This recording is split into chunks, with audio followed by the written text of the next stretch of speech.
Assalamualaikum warahmatullahi wabarakatuh. Kembali lagi bersama saya. Bagi kalian yang belum subscribe channel ini, silahkan untuk di-subscribe terlebih dahulu. Di video kali ini saya akan menjelaskan tentang decision analysis. Ini adalah bagian dari mata kuliah metode kuantitatif untuk manajemen ya. Atau ada juga mata kuliah metode kuantitatif untuk pengambilan keputusan. Nah, di sini yang akan kita pelajari dari mulai tahapan pengambilan keputusan, proses tahapan pengambilan keputusan, sampai bagaimana kita membuat satu keputusan di bawah ketidakpastian. Oke. Di video kali ini saya tidak akan semua saya bahas, saya akan bahas sampai dengan decision making under uncertainty ya, pengambilan keputusan di bawah ketidakpastian. Jadi part berikutnya di video masih di chapter sama mengenai decision analysis, akan ada lanjutannya. Namun sebelum itu kita akan ketahui dulu apa itu decision. Teori dari decision ini merupakan suatu pendekatan analitis dan sistematis ya, untuk mempelajari bagaimana membuat satu keputusan.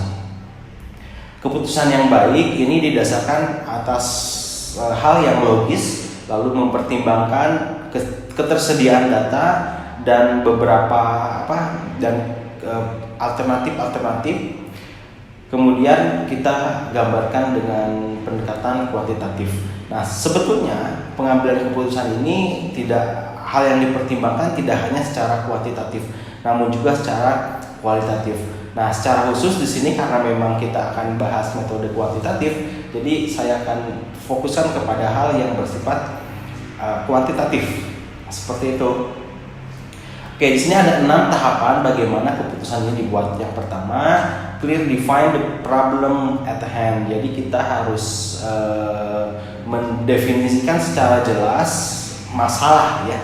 Dimulai dengan adanya masalah terlebih dahulu, kemudian kita mendaftar atau menuliskan list dari kemungkinan alternatif yang akan terjadi. Oke, setelah itu kita mengidentifikasi possible outcomes atau state of nature-nya seperti apa. Nanti kira-kira akan bagaimana kalau mengambil ini, alternatif ini nanti akan seperti apa. Nah, itu kita identifikasi.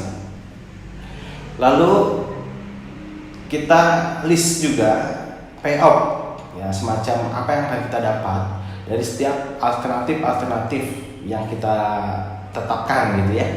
Kemudian mulai memilih model atau teori matematis ya untuk penyelesaian alternatif mana yang harus kita ambil. Kemudian kita menerapkan model dan membuat keputusan. Oke, ya, ini saya contohkan di Thomson Lambert Company ya. Pertama, define problem. Di sini perusahaan ini akan expand ya dengan membuka pabrik ya di antara marketing new product. Jadi si perusahaan ini akan mengekspand pabriknya ya dengan membuat produk baru ya di sini. Kemudian dia list alternatifnya. Pertama, membuat rancangan yang besar, new plan. Terus ada yang construct a small new plan, yang besar, yang kecil ya. Kemudian satu lagi alternatifnya tidak melakukan apa-apa. Jadi si perusahaan ini tidak mendevelop produk baru ya. Kalau jadi ada 3 alternatif. Pertama, dia buat konstruksi yang besar, kemudian yang kecil, lalu tidak berbuat apa-apa. Oke, itu alternatifnya. Kemudian dia mengidentifikasi outcomes-nya. Jadi ketika dia kemungkinan outcome yang terjadi, dia akan define pertama ada market atau pasar yang menguntungkan atau pasar yang tidak menguntungkan. Nah, ini possible outcome-nya ya, antara pasarnya menguntungkan atau tidak menguntungkan. Dari ketiga alternatif itu ada yang pasar menguntungkan, ada yang pasar tidak menguntungkan. Lalu setelah itu dia akan list the payoff. Dia akan mengidentifikasi conditional values ya, nilai kondisional untuk profit dari masing-masing alternatif antara large plan, small plan, dan tidak sama sekali mendevelop produk baru ya. Jadi dia akan secara nilai dia akan identifikasi juga seperti apa. Lalu setelah itu dia melakukan select the decision model. Dia akan membuat keputusan model-model untuk pengambilan keputusannya. Ya, di sini tergantung antara lingkungan yang memang beresiko atau ketidakpastian. Lalu yang keenam, menerapkan model to the data. Oke, ini solution and analysis yang kemudian digunakan untuk pengambilan keputusan. Nah, itu contoh sederhananya. Nah, ini decision tabelnya seperti ini ya. Alternatif kan tadi ada 3 alternatif. Yang pertama, construct a large plan. Kemudian construct a small plan. Yang ketiga adalah do nothing. Berarti do nothing tidak melakukan apa-apa. Ketika alternatif yang large plan dengan kondisi pasar yang menguntungkan, dia akan mendapatkan $200.000. Kalau kondisi pasarnya menguntungkan.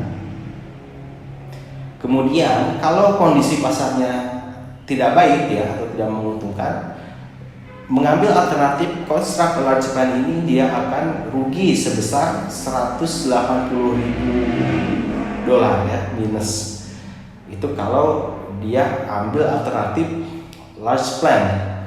Nah, kemudian kalau dia ambil small plan, saat kondisi pasarnya menguntungkan, dia akan untung $100.000. Nah, kalau misalnya pasarnya sedang tidak baik, itu akan rugi $20.000. Nah, ini kalau alternatif construct a small plan. Nah, saat dia tidak melakukan apa-apa, tentu kondisi market bagus ya, dia tidak dapat apa-apa. Kondisi market tidak bagus juga dia tidak dapat apa-apa karena ini tidak melakukan sama sekali. Dari 3 alternatif ini dipilih alternatif mana yang terbaik yang harus dilakukan oleh perusahaan ini. Oke, ada beberapa pendekatan ya. Pertama, tipe decision making ini ada jenis decision making under certainty ya. Pengambilan keputusan di bawah kepastian. Jadi kalau ini jenisnya adalah pengambil keputusan tahu secara pasti konsekuensi dari setiap alternatif yang dia pilih. Ini dia udah tahu pasti. Nah, kalau yang tipe kedua itu adalah pengambilan keputusan di bawah ketidakpastian. Dia tidak tahu peluangnya seperti apa dari apa yang akan dia terima, outcomes atau hasil yang akan diterimanya dia tidak tahu secara pasti. Kemudian yang ketiga ada decision making under risk, di bawah resiko. Ini si pengambil keputusan tahu peluang dari apa yang akan dihasilkan nanti. Nah, ini adalah 3 jenis decision making environment. Masing-masing memang ada model-model atau cara-caranya ya. Oke. Nah, di sini di video ini akan khusus bahas tentang pengambilan keputusan di bawah ketidakpastian. Nah, ada beberapa kriteria untuk membuat keputusan di bawah ketidakpastian. Pertama, ada maximax atau optimistic, kemudian ada maximin atau pessimistic, yang ketiga ada criterion of realism, yang keempat ada equally likely, dan yang kelima ada minimax regret. Nah, dari kasus tadi, perusahaan tadi kita akan lakukan analisis ini. Oke, yang pertama kita akan lakukan maximax dulu. Nah, ini kita akan menemukan alternatif yang memaksimalkan dan payoff ya. Jadi keuntungan yang paling besar itu yang mana gitu ya. Ini cukup mudah. Pertama, locate the maximum payoff untuk alternatif. Jadi kita yang nilai maksimum itu mana dari setiap alternatif, kemudian kita akan pilih alternatif yang mempunyai angka maksimum. Oke. Dari 3 alternatif tadi sudah dijelaskan ya, saat pasar menguntungkan dan saat pasar tidak menguntungkan atau tidak baik. Nah, kita lihat yang construct a large plan. Saat menguntungkan 200.000, saat kondisi tidak baik 180.000. Maka kita ambil yang maksimum adalah 200.000. Kita ambil maksimum, taruh di row ini. Kemudian alternatif yang lain adalah small plan. Pasar menguntungkan 100.000 dan pasar tidak menguntungkan 20.000. Kita ambil yang maksimum adalah 100.000. Oke. Yang ketiga, do nothing. Ini 0, ini 0, maka maksimumnya ya 0 ya. Oke, dari sini, dari row ini kita lihat yang paling besar, maksimum numbernya 200.000, maka yang dipilih adalah yang alternatif ini, Maximax. Oke ya, ini adalah Maximax. Kemudian Maximin. Nah, ini akan menemukan alternatif yang meminimumkan payoff. Ini kebalikan dari Maximax ya, Maximin ini. Yang dipilih alternatif kita memilih yang paling minimum ya, kita pilih yang minimum lalu kita pilih yang paling besar, select di alternatif itu maksimum number ya. Oke, kita lihat yang alternatif construct a large plan. Untuk yang pasar yang menguntungkan nih 200.000, saat tidak menguntungkan minus 180.000. Nah, kita pilih yang paling minimum. Yang paling minimum adalah minus 180. Kita masukkan ke row ini. Kemudian yang construct a small plan dari 100.000 untuk kondisi pasar yang menguntungkan dan minus 20.000 untuk pasar yang tidak menguntungkan. Maka kita pilih yang minimum minus 20.000. Kita masukkan ke row ini 20.000. Nah, kemudian do nothing 0. Nah, kita pilih, setelah kita tentukan yang nilai yang minimum, kita pilih alternatif yang mempunyai nilai yang paling besar. Alternatif yang mempunyai nilai besar adalah yang 0, karena 0 ini lebih besar daripada minus ya. Jadi kalau kita menggunakan maximin, berarti kita pilih yang do nothing.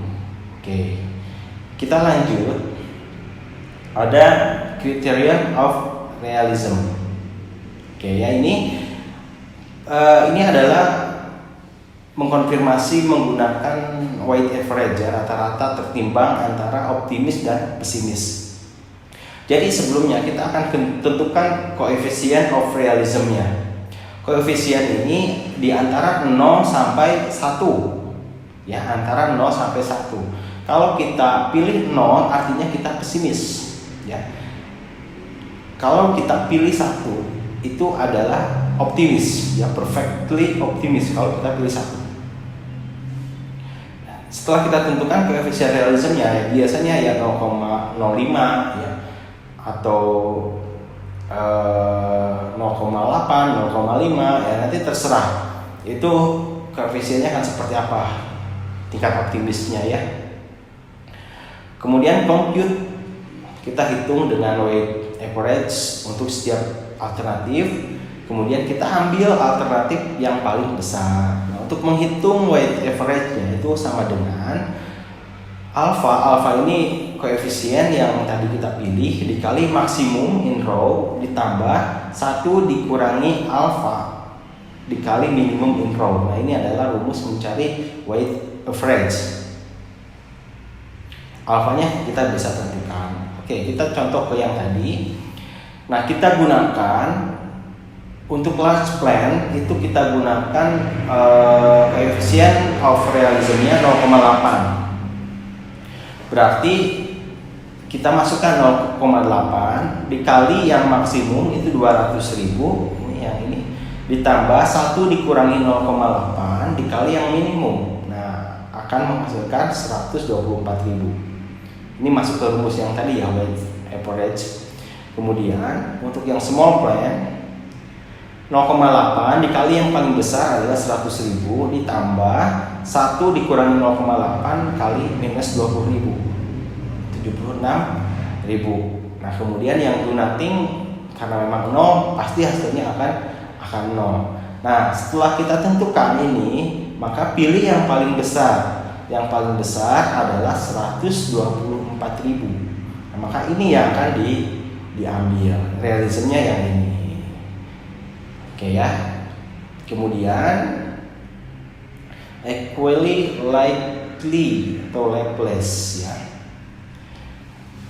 Ini adalah mempertimbangkan semua payoff untuk setiap alternatif. Nah, caranya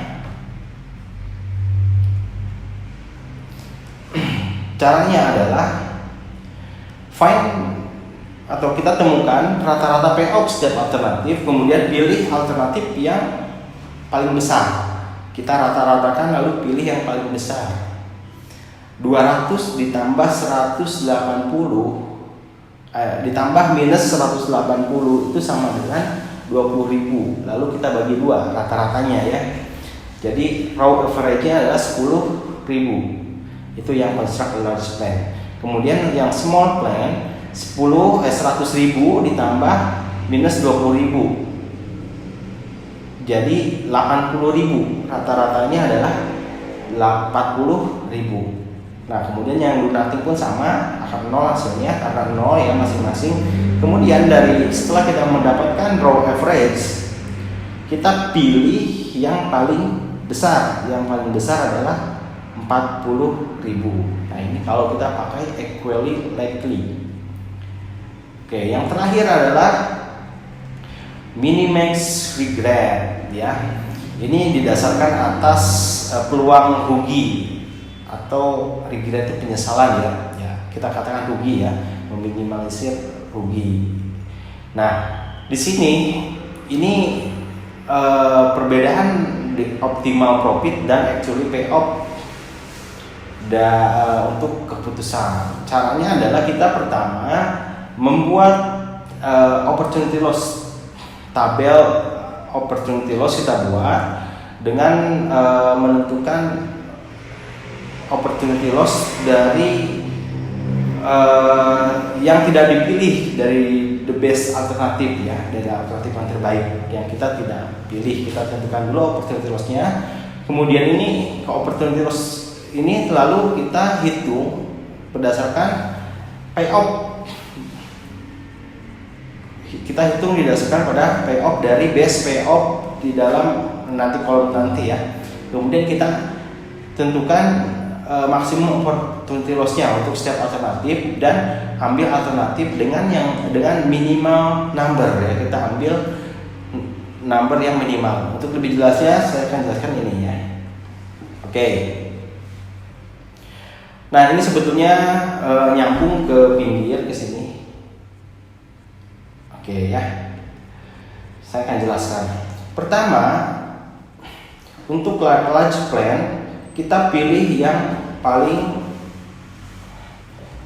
besar. Kita pilih yang paling besar 200.